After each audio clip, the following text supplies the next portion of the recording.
Okay guys, now that we've talked about a growth curve and how it is we measure cells so that we can make a growth curve, let's talk about what are the parameters, the environmental parameters that would affect bacterial growth. All right, and what I'd like to do is start right off with oxygen. All right, we know that oxygen is necessary for human growth, right? Certain organisms definitely need oxygen. But now we have to talk about bacteria. There's a whole range of different dependencies when it comes to oxygen. We've talked about metabolism and the fact that there's different types of anaerobic respiration. There's fermentation that does not require oxygen to be present. So there's a whole range here now, much more interesting set of various species that behave differently depending on oxygen levels. So here, let's take a look at these tubes, okay? We have 5 different tubes. These 5 tubes have been put into an incubator, okay? The incubator has air inside, and the tubes here have been, the air is able to get into these tubes. Not contaminating the tubes, but air would be present in the top quarter of all of these tubes, all right? And this indicates the amount of growth we might see from 5 different types of organisms. We see growth here at the very top, growth at the very bottom. We see growth throughout, but definitely more at the top. We see growth throughout, but it's a lot more uniform. We seem to have the same amount of growth. And then we have this other interesting one where the bacteria grow not at the very top, not at the very bottom, but only down a ways from the very top of this surface of this broth, okay? So now, if I were to ask you, these organisms have different classifications, and if I were to tell you that some of these organisms are classified as obligate anaerobes. Obligate, you might think, okay, what does that mean, right? If I'm obligated to do something, then I kind of have to, right? There's no question about it. Anaerobe, okay, so this would indicate that without oxygen, right? Aero is for oxygen. So these organisms, something about these organisms means they're obligated to be without oxygen. So if I had to pick one of the tubes down below that would represent an organism that is got to grow without oxygen, well then that would really have to be tube 2, wouldn't it? Okay, so we'd have to say number 2 for this particular organism, okay? This is an obligate anaerobe, right? These organisms have to grow in the absence of oxygen. Okay, so let's move forward. Let's do a different one here. Let's not go in the order we have. Let's jump down to obligate aerobe. Let's do that one. So if an organism is an obligate aerobe, well, that kind of tells us just the opposite, right? It's obligated to grow in the presence of oxygen. There's no question about it. So if I have to pick one of the tubes below, remember this one's already taken, right? So we're done with number 2. Well, we're probably looking for some organism that grows closer to the surface where the oxygen is, right? So if we look across the line here, I see the only one here that really only grows close to the surface of this broth that we have inside this tube would be this one over here, number 1, okay? So this, number 1, this has to be our obligate aerobe. All right, so let's, which one do we want to do next? Let's do facultative anaerobe, okay? Facultative anaerobe. All right, so the fact that it says anaerobe tells me it's probably going to grow in a place where there's less or no oxygen. So we're down to these last 3 tubes. And the one thing I can eliminate immediately is this fifth one. There's absolutely nothing growing at the bottom of this tube, so I can't say that's an anaerobe. Okay? But then we have these 2 other tubes. Okay? Now, facultative. We have to turn our attention to this word. Facultative indicates that this organism is capable of growing in an anaerobic environment, but it's also capable of growing in an aerobic environment. Well, that doesn't really help us, right? Because we've got tubes 3 and 4 here that both show us organisms growing at the bottom and at the top. The fact is, for facultative anaerobes, is that they would prefer more oxygen in their environment. They grow better in that environment, okay? So, facultative anaerobes, here we would be talking about tube 3, right? All right, 2 left. We've got aerotolerant anaerobes. Okay, anaerobe is in the name again. And then we have microaerophiles. Aero is in the name. They're aerophiles. They love oxygen. Versus aerotolerant anaerobes. All right, well, we're down to tubes 4 and 5. If it's an anaerobe, well, I have to go with the tube where there's some down at the bottom, right? Aerotolerant anaerobes would be in the 4th tube. Okay? Now, they seem to be growing at the same rate all up and down this tube. They're just as happy at the top as they are at the bottom. They are tolerant of the fact that there's oxygen up in this part of the tube. This hints at the fact that they're not particularly that some organisms may not be tolerant, right? But these particular bacteria, they just grow regardless of whether the oxygen is there or not. Pretty uniform growth. This leaves us only with this 5th tube for microaerophiles. These organisms like oxygen, as the name implies, aerophile, right? But they like a small amount of oxygen, right? Micro. And so if you go down a ways in this 5th tube, you would find that oxygen wouldn't dissolve down in the water that, too far. Down at this level, you would have a smaller amount of oxygen. So microaerophile. Okay? All right, so based on how cells grow in a tube, will show us whether these cells are actually happy to grow in oxygen or not.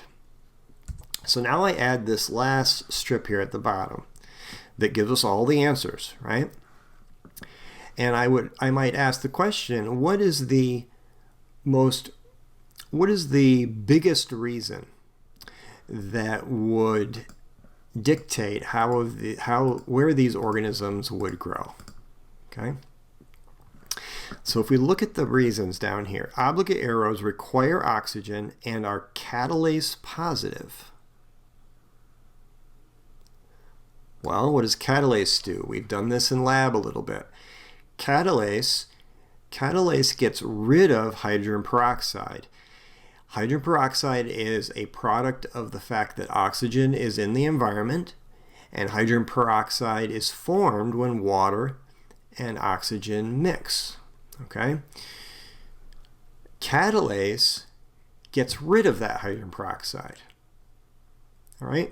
So any location where oxygen is present, there's this dangerous hydrogen peroxide that can form. Okay? This would be the case at the top of all of these tubes. Okay?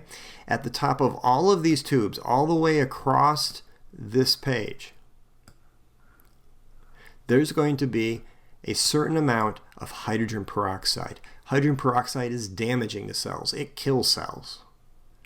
This is exactly why we apply hydrogen peroxide to our hands, to a wound, if we want to clean it. We want to kill the bacteria that are there.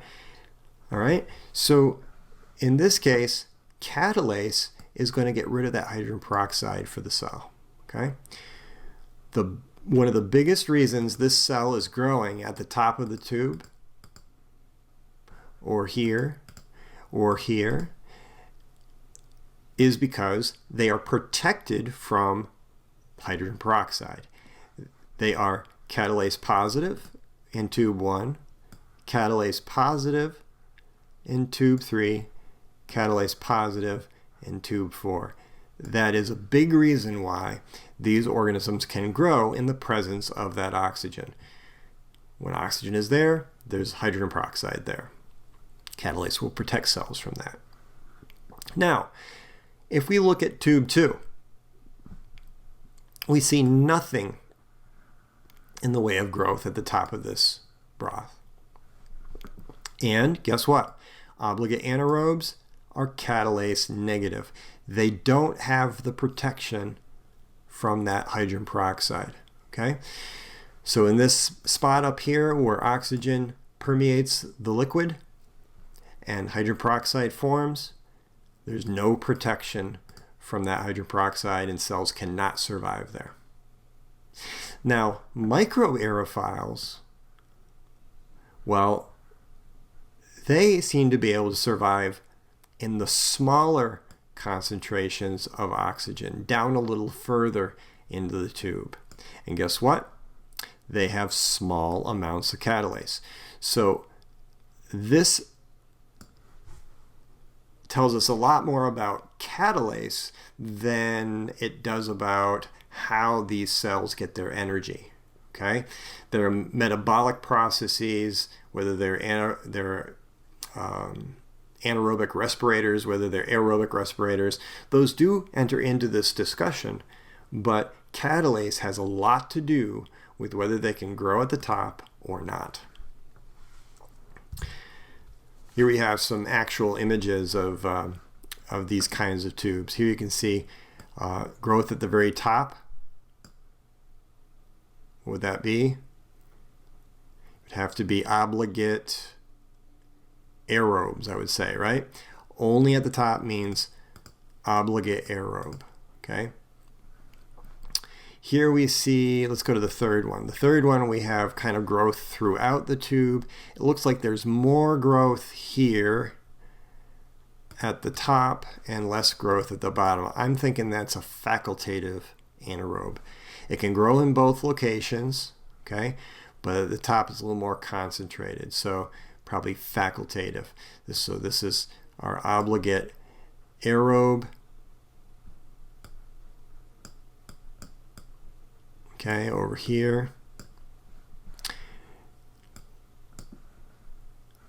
Here we have facultative anaerobe. The fourth tube, it looks like it's not growing at all at the top, and it's growing only at the bottom. I'd say this is obligated to be in a location with no oxygen. Obligate anaerobe. Now this second tube is a little harder, in my opinion.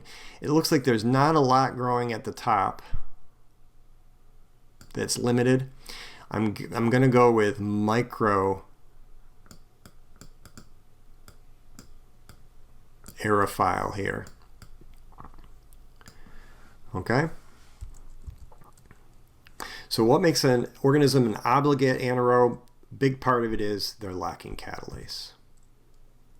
So how would you grow these kinds of things in a lab? Well, if I wanted to put these tubes into an incubator and I wanted them to grow in the presence of oxygen, well, I'd loosen the caps.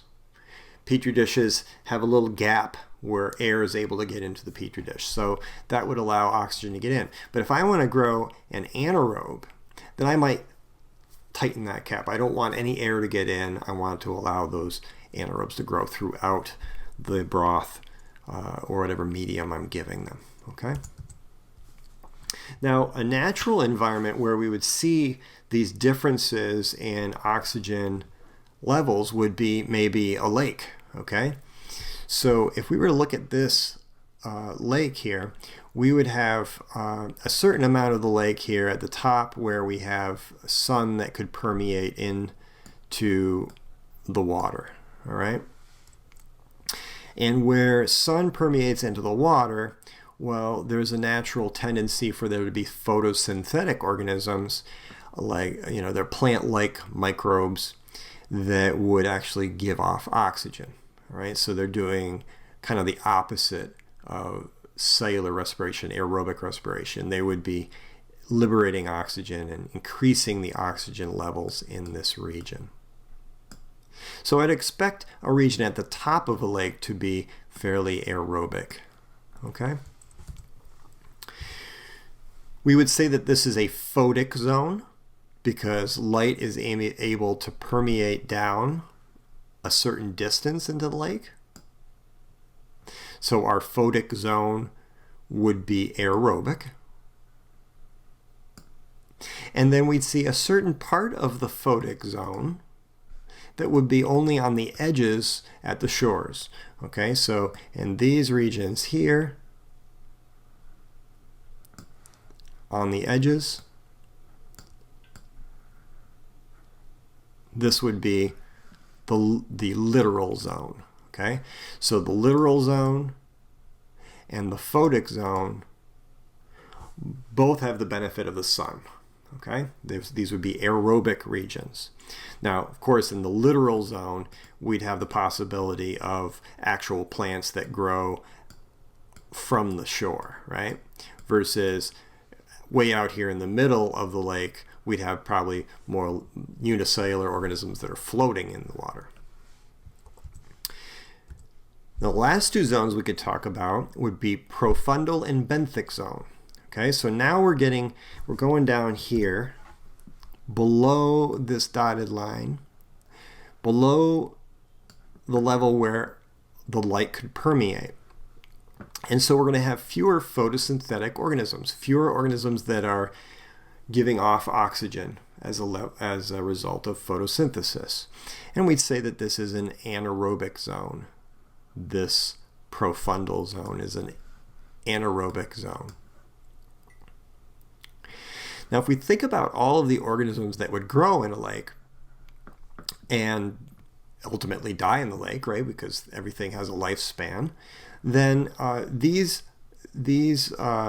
debris would settle down in the bottom of the lake. Okay, so we can see this way down here at the bottom.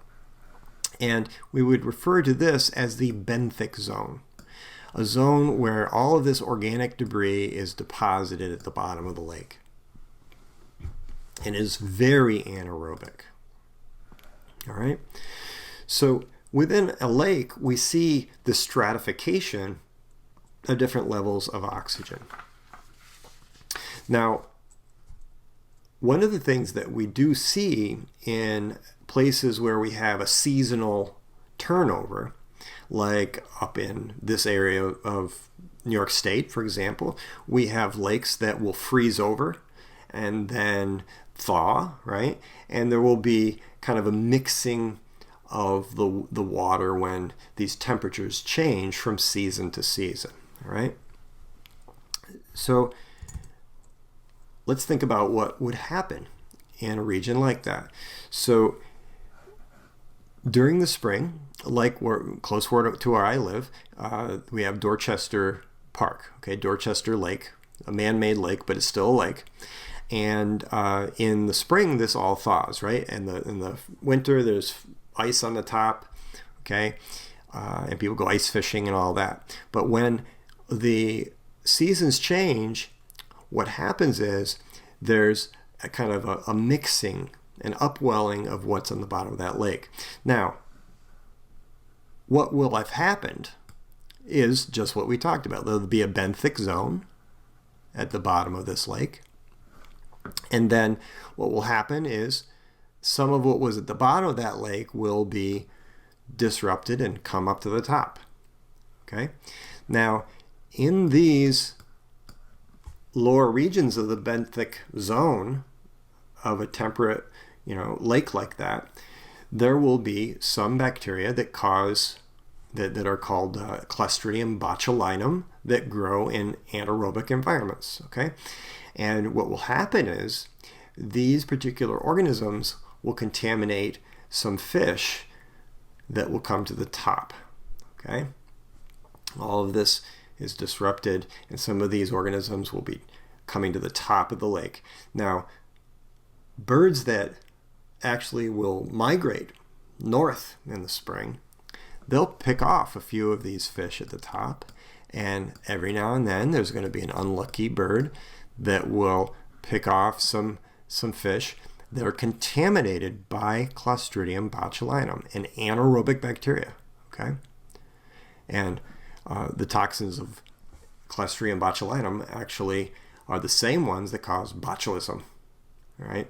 So they ultimately would kill those particular birds that picked off those fish, okay? Okay, we'll leave it at that, and next time we're gonna kind of dive right into how it is that temperature affects growth.